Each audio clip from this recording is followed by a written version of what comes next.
one sentence that was said by Ian is higher education to be seen as a strategic agent for national development. One point was said by Dr. Alam, international companies used knowledge management to achieve economical edge. I remember also that we mentioned the education challenges, several of them, like lack of awareness and or understanding of knowledge management economy, lack of time, is it a priority or not, lack of strong management support, culture and change management, opposition of technologies. And then also there was a slide about how the world sees the Arab countries. And there was also a point of understanding the nature of problems and challenges and opportunities in the Arab countries is very difficult for many who are outside the territory. There was a slide about higher education and how it's related to people, ideas, cooperation, capacities. And there was, again, we had Ian or Dr. Bahgat, and what I didn't write from the first slide, but you put it again, is actually related to the university here, is about the, if I should say, I don't know if it's the mission, if you'd like to call it, it's the empowering our students and staff to become engaged, change agents in their communities.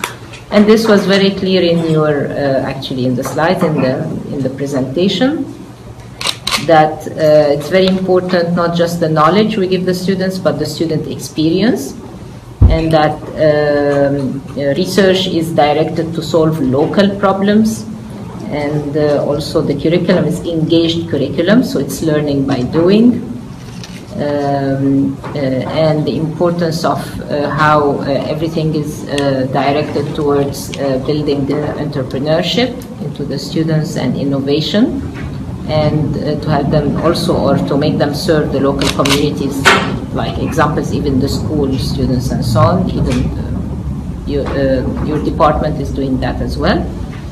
And then we had Dr.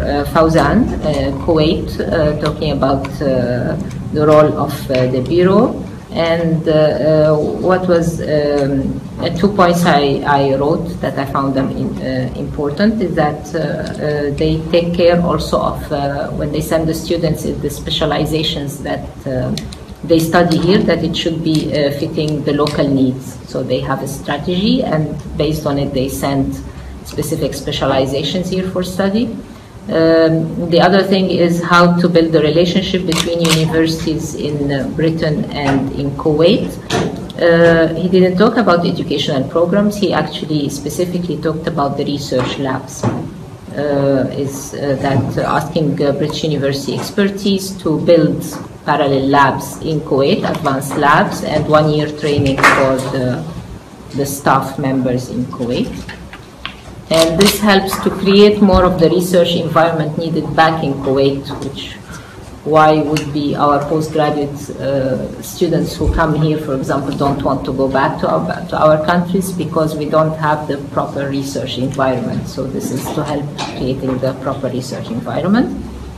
Then we had a presentation from Professor Amir, Bahrain, and there were a few sentences like a key word for knowledge economy is innovation. So innovation is very important, and that because knowledge economy is driven by ideas, and this is why higher education plays important role, if we see it this way. And the knowledge economy requires investment in human. And but then he stressed very clearly that we in the Arab countries, we don't have the main pillars of knowledge economy. Absolutely. Sadly, this is how he sees it. I don't know how to see it this way. I would say that we have a bit longer way, but and he mentioned he mentioned the pillars of the knowledge economy. I don't need to repeat them. Actually, I have them written, but just to save me time. And also he mentioned, of course, the importance of encouraging the involvement of the private sector. Then we had a talk about the situation in Maghreb region, but it also included Egypt, so we changed this word to North Africa. And it's one of the main issues addressed is about the unemployment and how we have a really employment challenge. And he talked about this, I didn't know the percentages, the percentage of those who are working in the informal sector, and it's really high in our countries. So it's an unemployment issue, very clearly. He also talked, of course, about the knowledge workers in proportion to the total labor. He talked to globally, it should be by 2020, 60%. This is global. He also talked about the World Bank recommendations, which are very interesting. We had a presentation from Qatar, and she talked about the educational reform in Qatar and what happened in it, and it's actually started from the 1990s in terms of the higher education, we're talking about it, attracting more international campuses in Qatar, as well as attracting international expertise to help in the reform of the existing Qatar University. Qatar University itself, the reform started from 2003 and took all the way to 2008. And it's not only about the graduates meeting the labor economy, but also to meet the international standards. So quite a number of their faculties or departments are internationally accredited in 2014. But it's also, there is the target of increasing the graduates with the knowledge-based specializations or knowledge-based workers, and it reached its target, which is 67%. And they also invested heavily in the research and development and having the Qatar Foundation. And Qatar University is receiving more than 70% of the research fund. But she also talked about the Qatar education challenges, and it's mainly related to the school education at the moment. And then last but not least, we had a presentation about Ahliya University in Bahrain. And this was the first private university, and it's been going on for the last 16 years, but it's also #1 in Bahrain in terms of private universities. It has students from 28 nationalities. It has international partnerships and international exchange programs. It has 80% of its graduates are either at work or they are doing further studies. And there is a 90% student satisfaction when they do internship, etc. And they have, as a university, they have full confidence from NAQAID, the Quality Assurance, National Quality Assurance Accreditation. They still need to do further work when it goes to the research culture. I must say that we ended with 2 case studies, although we're giving a gloomy sort of picture of the Arab countries in terms of the knowledge-based economy, but yet we had 2 cases presentation regarding Qatar and the Ahliya University, which are successful cases, so it's a bright side. So we had both. We had a gloomy picture and we had bright side, luckily at the end. And now I guess we can open the discussions, please. I just wondered, and thank you very much for that very detailed reflection and overview. Did we discuss a lot today? It certainly increased our knowledge base anyway. I was wondering, do you think the traditional university model is defunct? Is it fit for purpose in today's knowledge economy? Do we have to do something different in order to address this youth unemployment? And it's not just in Africa, North Africa. In Greece, they have 50% youth unemployment, 50%, and Italy is going that way as well. So all along that Mediterranean coast, this is a huge, huge issue. So, sorry. Yeah, I was going to say, actually, I was going to take this as my starting point for the discussion. end product of the university is the student, the graduate. Unfortunately, in the current time, the graduates of most of the universities, most of the graduates of most universities, there is this phenomenon Professor has mentioned, is the lack of talent. They don't fit in the employment market, which is the title of this workshop or seminar talk is Higher Education and Economy, Knowledge Economy, which is, I take it to mean as university education and employability of these graduates of these universities. Yes, there are so many graduates from this, but as I said, they don't find jobs easily. That is not entirely their fault or their part, but employers repeatedly say or claim that they're looking for talent. They can't find talent. I read in an article or a brief of a discussion in which the founder of Byte.com participated. He said 60% of employers do not find the applications successful. And this is, I know Byte has a large, huge database for applicants for work. And I think it has to do with what you've just mentioned, the way these students were taught, the education, the structure itself. If I take the example of the Arab world, when I say Arab world, I mean both the Maghreb, the Gulf,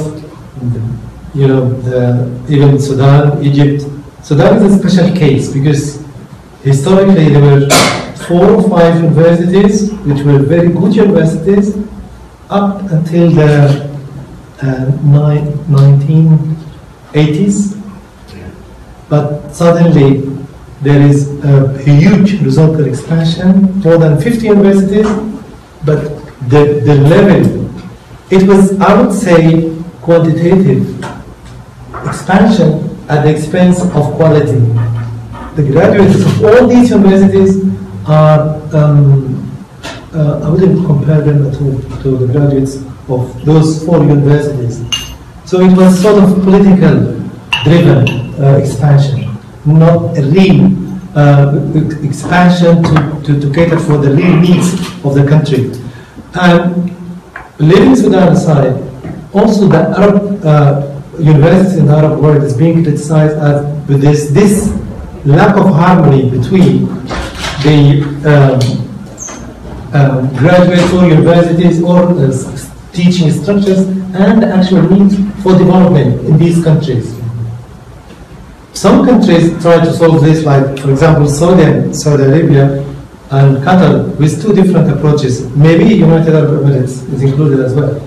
Qatar has adopted, as we see in Dr. Haynes said, they have invented these satellite universities, 8 satellite universities, but there is now criticism for this model. People now are starting to criticize or to question the sustainability of this model due to the high level of expenditure on this.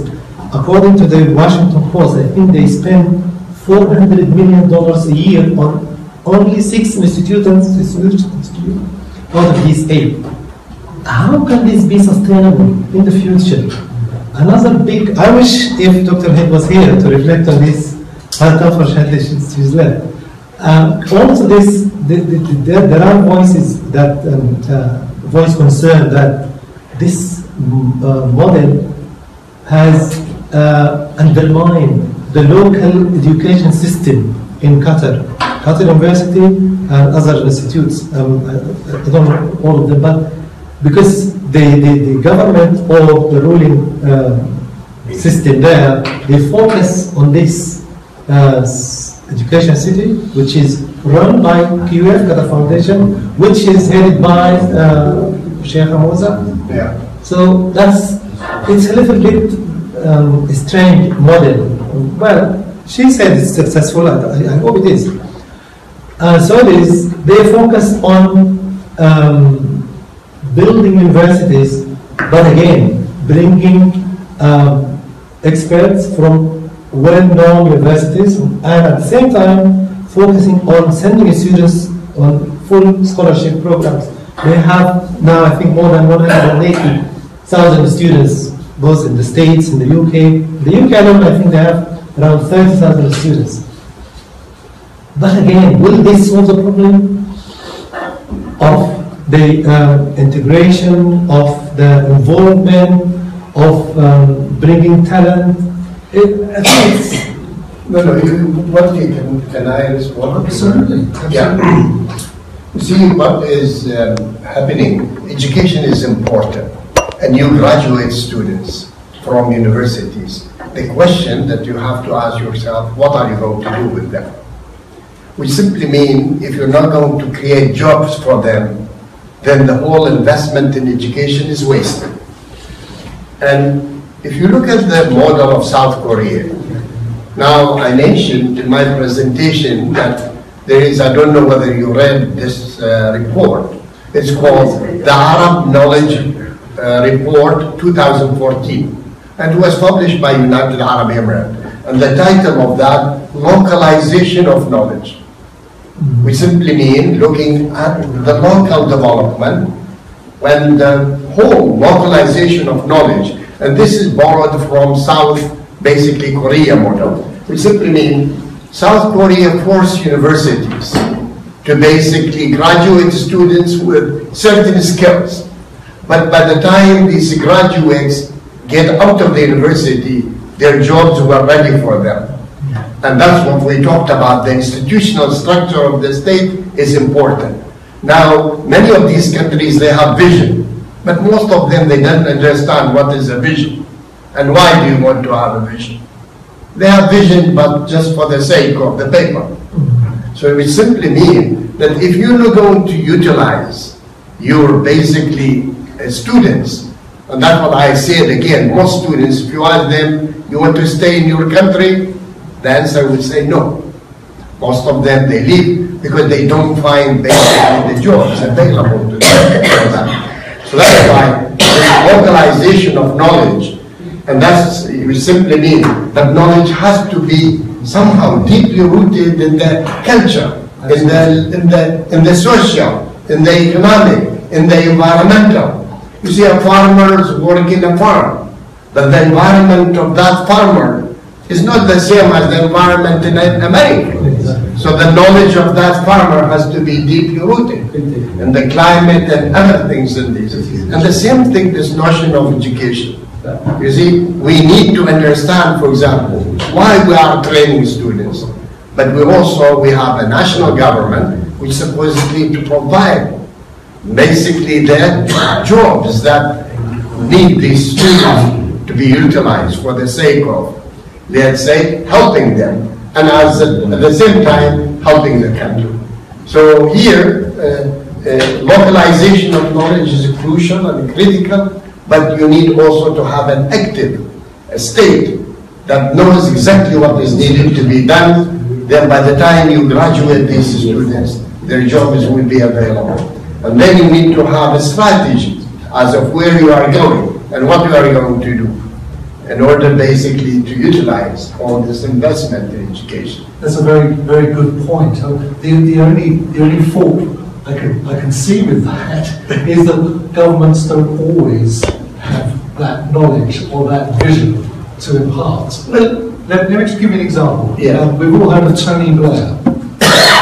And Tony Blair, back in 1997, said, I want to see 50% of youth coming out with a degree.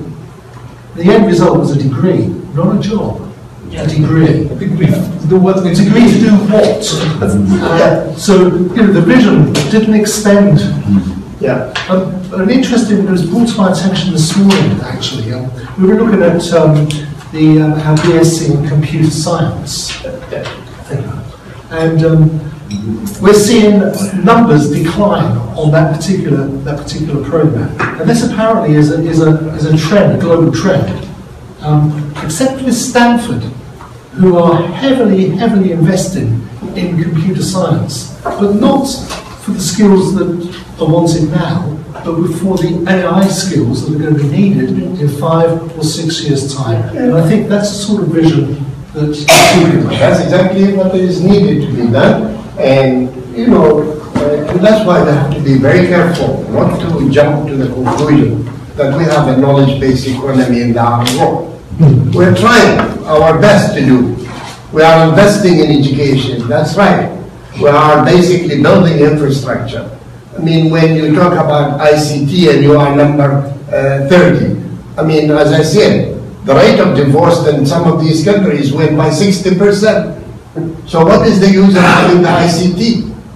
Where is the knowledge of becoming to divorce? The only element that sort of advanced, the ICT, the penetration and the number of people, and some of these countries, because they are small as well, or they were seen as the vision of Dubai, we have to be connected and so on. Like in countries like North Africa, it's not as easy to put fiber to the home everywhere.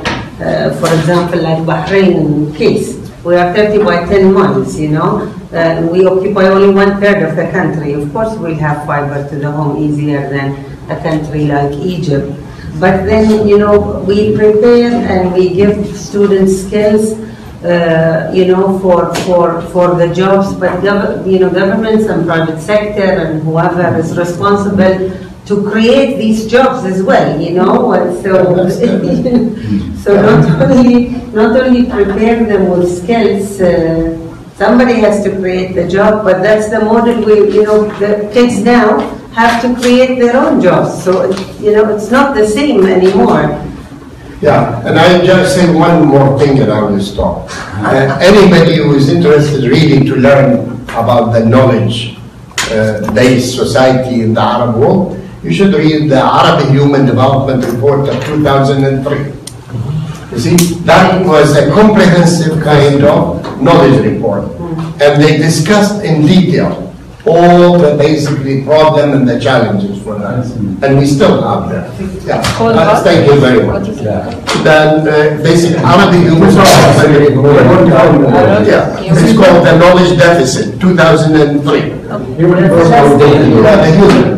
human development. Yeah, Arabic human development. So I'm not sure if it's the same case in the Arab world, but in Mexico particularly, we have one of the highest levels of engineers.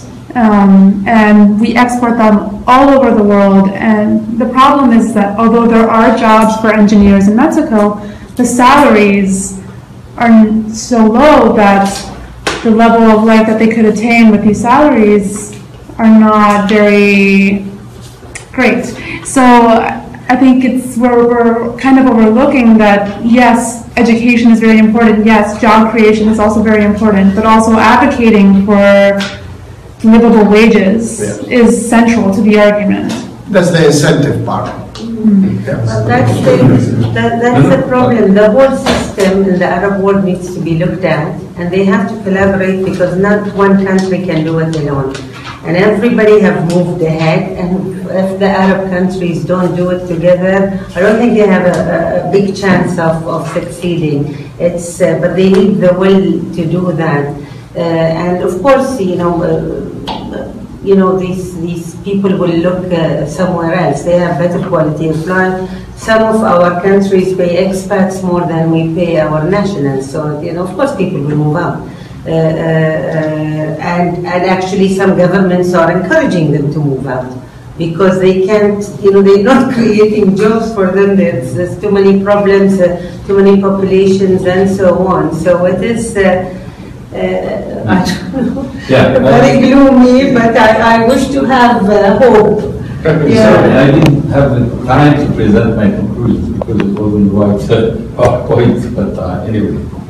Alam says that we don't have really that much time. The time for you, yes, because you need to talk about it. No, because in my conclusion was that before having universities in the knowledge base, you have to universities in good working order, with governance, with ethics, with all these things, with the rights relation with power. So we are at that stage, and the challenge is that I have a paper produced, it says Universities and Power Politics Games, which which has been around for some years, I can send it to you. We definitely have to put all that in our universities.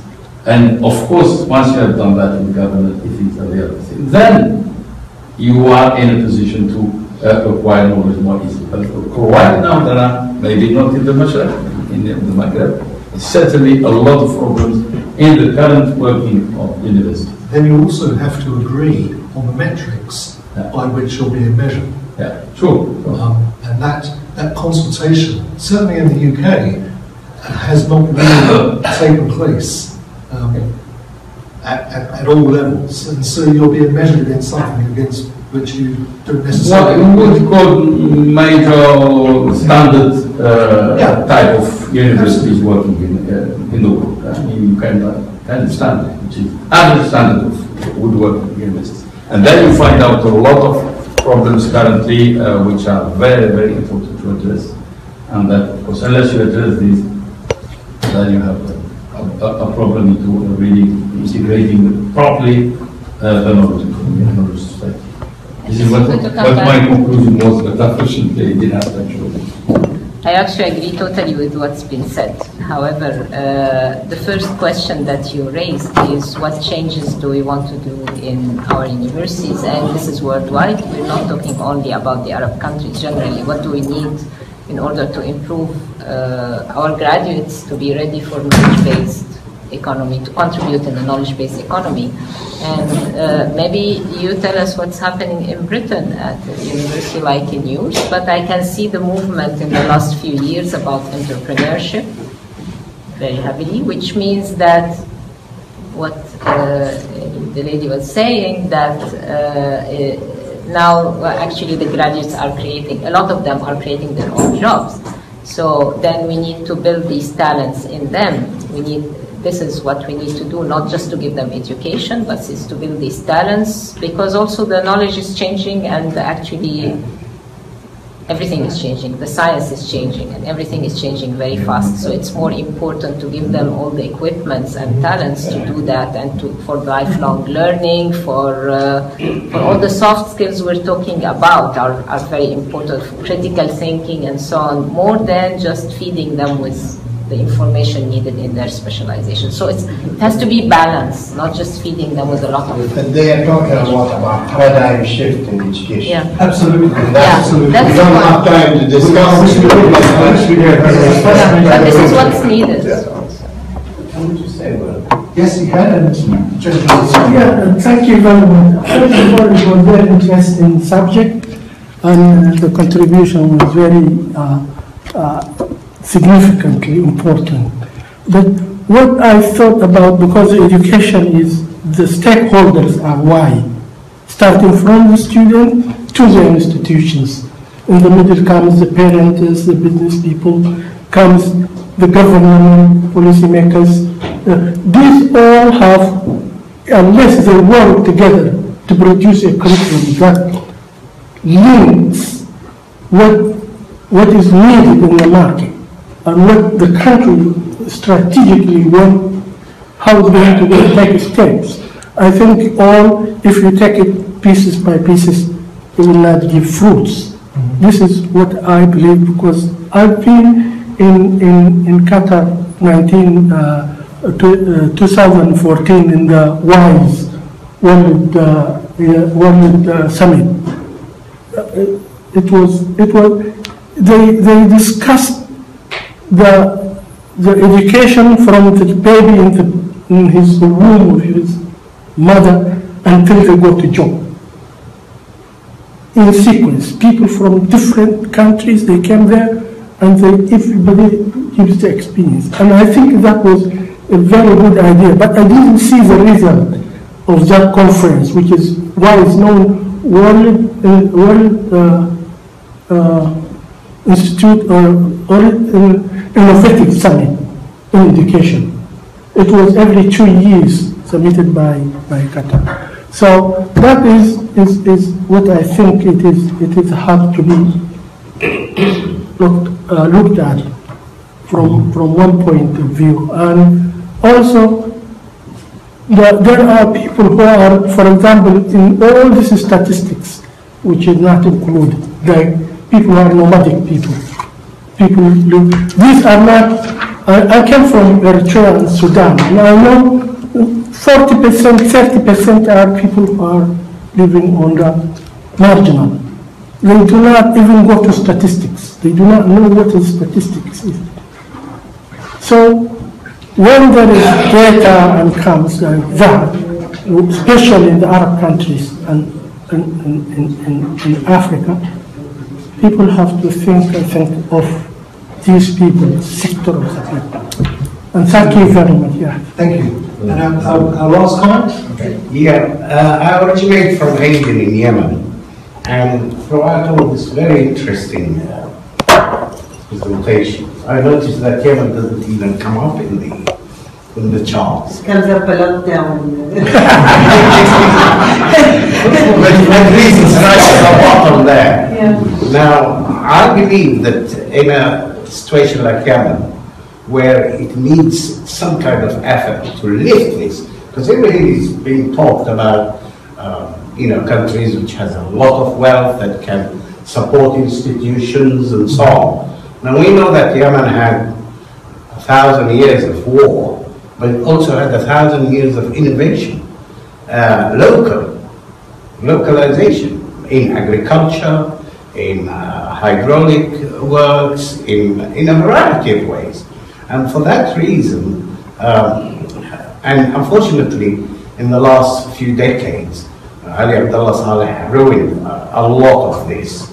But the knowledge is still there, to the extent that the FAO, Food and Agriculture, kept sending experts to Yemen to learn from the Yemeni farmers dry farming and terrace farming and water control and a variety, and then they spread it into other countries.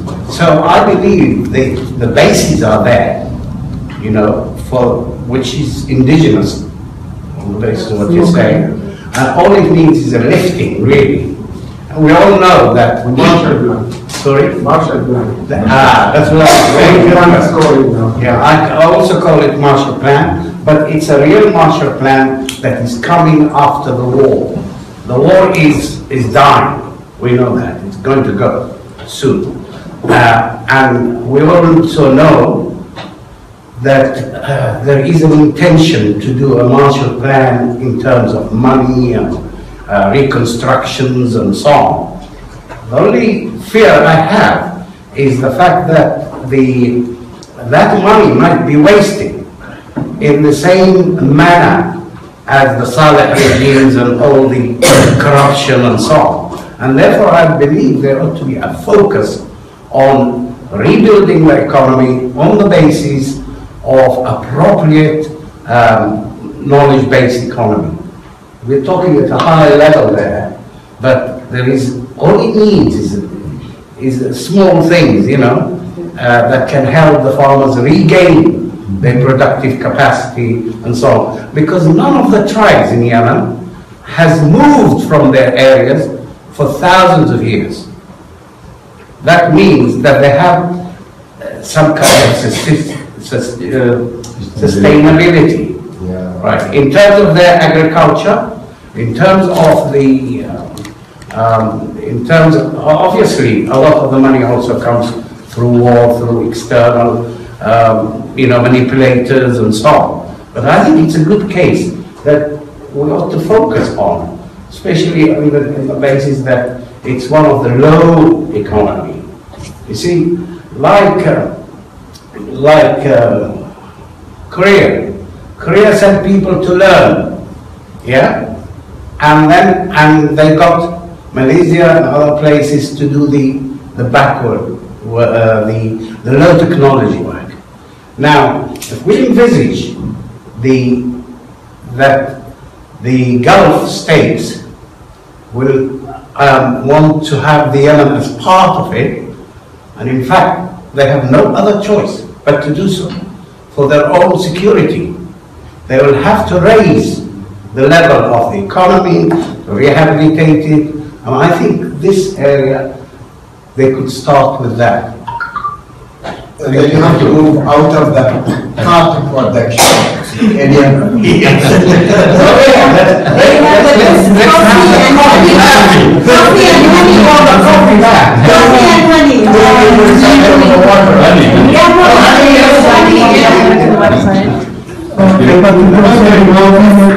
Thank you very much, everyone. Fascinating afternoon. I wish we had longer, but sorry.